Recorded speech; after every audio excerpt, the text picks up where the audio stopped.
My cousin Ernest Green was part of the Little Rock Nine, and my grandmother was one of the people that drove the Little Rock Nine to Central High School. When we looked at the pictures of the Little Rock Nine going into Central High School, these group of young people walking into high school surrounded by people just yelling racial epithets, just yelling and screaming at them. And beside them on each side was guards to protect them while they went into Central High School. We look at them as just icons of courage. But what people didn't see was that they didn't go in by themselves.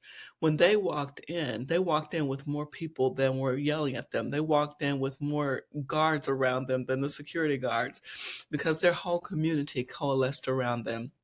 The churches met with them and just prayed with them. They had all over the city, not just their churches, but all over the city. It was a citywide movement of people who were supporting these kids. They met with leaders. They were talked to by their big mamas and their grandmothers and their mothers, and they were encouraged. And when they got ready to go, they walked in strong and resolute, but they weren't strong and resolute just because they were together as the Little Rock Nine. They were strong and resolute because they were surrounded by a whole community of people that made it possible for them to walk in with security, that made it possible for them to matriculate, to go in day after day in a hostile environment and do what they needed to do.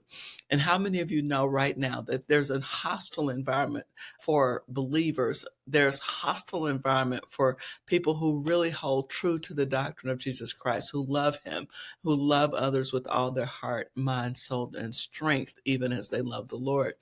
There's a hostile environment for true believers, and we are surrounded by people who are yelling and screaming. And we're like, Lord, how do we get through this? How do we come out of this unscathed? How can we serve you in such a tumultuous time? We are living in a time when there's chaos all around us. There's chaos in our cities. There's chaos every country that you go to. There is political upheaval. There is social unrest. There is war and rumor of war. And as believers, we look and say, God, what's going on? Of course, he's already told us what's going to happen. But what he told us to do to prepare for and to live abundantly in the midst of chaos, to live abundantly in the midst of climate change or global warming, or however you want to do it, to live abundantly in the midst of political and social unrest, and to live in the midst of wars and rumors of wars, and to live in the midst of famine and of floods and of wildfires everywhere. God has given us a map to live successfully in the midst of that. I want to look at the scripture today in Revelation chapter 3. Let me just read it because this is a church we're going to be able to identify with. And this church is going to teach us something about how to survive difficult times and even thrive in them. This is a church that Jesus commended, and not many churches were commended in the book of Revelation, but this one was. So let's just read this passage about the church in Philadelphia, and then we'll talk. These are the words of him who is holy and true, who holds the key of David. What he opens, no one can shut, and what he shuts, no one can open. I know your deeds. See, I have placed before you an open door that no one can shut. I know that you have little strength, yet you have kept my word and have not denied my name. This church was sitting in the midst of a real political situation. And the political situation was that the leader of the Roman government required people to worship the Roman God. But the leader of the Roman government set a precedent that they thought was extremely civil and kind and commendable, and this policy was followed throughout centuries.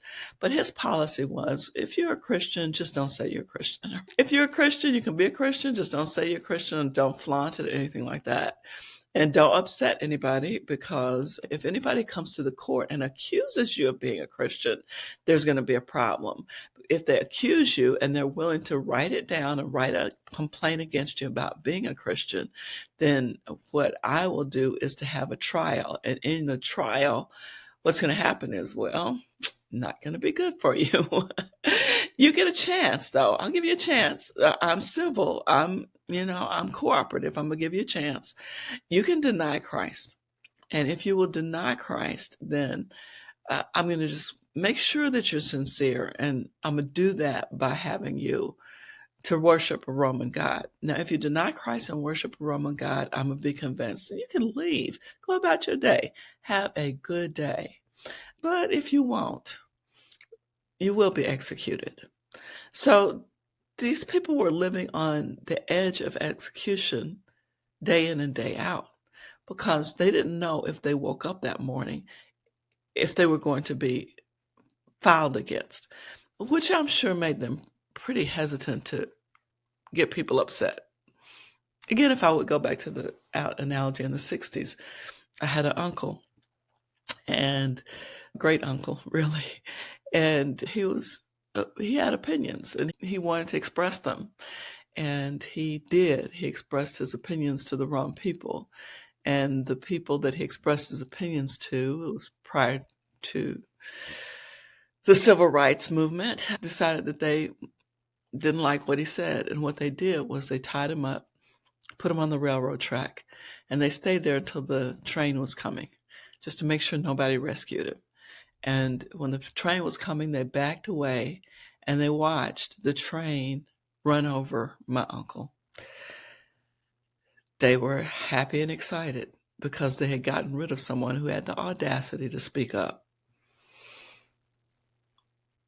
So these kinds of things made it very difficult for people prior to civil rights. These kind of things made it very difficult because they didn't know if they spoke up, if they looked at people the wrong way, if they didn't know what would happen. They might find themselves lynched. They might find themselves hanging from a tree if they displeased the wrong people. Or maybe just their presence wasn't welcome. And so that would make them hesitant to speak up, and that would make it a very difficult environment. Furthermore, they had people there who were Jews who were supposed to be religious, but the religious people didn't like them either. It's so funny. Like Jesus got along least well with religious people. He got along much better with everybody else that wasn't on the edge with the law trying to beat somebody over the head with it. And these Jews were the kinds of Jews that would beat people over the head with their Torah and hated the people who were really Messianic Jews. They wouldn't acknowledge that. They hated the Christians. So they were powerful, of course. You've heard about the Sadducees, you heard about Pharisees, you heard about all of this. You've heard about how much power they had. So they were powerful and they had money. And this was a reasonably wealthy city. It had a lot of earthquakes, but it was gorgeous, backed up to a volcano, known for its wine. Virgil even wrote poetry about its wine. It was just a beautiful city. But the wealth was kept away in some ways from the Christians because those who had the wealth did not have to share the wealth with the Christians. The Christians were powerless. They were discriminated against. They were the ones who were at the bottom of the totem pole. But they thrived. It's a story about catfish. And the story is that the people in Boston, some merchants, wanted to send some catfish to California. So they said, okay, what we're going to do is 1800s, right? So they said, what we're going to do is we're going to pack this catfish up in ice. It's going to be fine. It's going to get to California. But they found that they had to go around South America because of the trade routes. They had to go around South America to get to San Francisco, where they're trying to send the fish so they could sell it. Of course, it was terrible, stinky, and all that by the time it got to San Francisco. So they said, okay, I'll tell you what we'll do, and talked among themselves. And they came up with this solution. They said, we will put the fish in some water and we will let them swim. They put the fish in the water, let them swim so they would be nice and fresh when they got there. But when they got there, they were nice and fresh. But when people tried to eat the fish, they sold it, tried to eat it. It was terrible. It didn't sell. The fish was nasty. It tasted bad. It tasted bland because the fish hadn't gotten enough exercise. by the time they got to California. So nobody wanted it. So they said, what are we going to do? Because they were going to make this money, right? They were going to sell this fish, right? So they said, okay, what we can do is we can put some catfish in with the cod. It was codfish, North Atlantic cod. And they decided to do it, even though the catfish and the cod are enemies. Catfish like to eat cod. So what happened was they put a few catfish in with all this cod, and those fish swam like crazy all the way to San Francisco because they were swimming for their lives. By the time they got to San Francisco, this fish was delicious. They could not keep this fish in stock. They found that what had happened was because they were swimming, they had gotten an excessive amount of exercise, and the exercise had caused them to be very healthy and very tasty fish. It was indeed the catfish that were in with the cod that made the cod as strong as it was. Some of us are strong and don't want to be strong because there's been some catfish in our lives chasing us, enemies that don't want us to have what we believe God has given us, enemies that don't want us to be who God has called us to be, enemies at work or enemies at home, enemies in the street, and enemies in the courthouse, enemies in the legislature, enemies in society. And we have been running. We have been going as hard as we can, sometimes feeling like we just got to outpace the economy. If we can just stay a little bit ahead of the economy so we can take care of ourselves, we'll be all right. But what we don't know is that we're becoming healthier, we're becoming stronger, and we're going to be able to be used in a mighty way just because there's been some catfish in the cod. Don't worry about the catfish. Just keep going.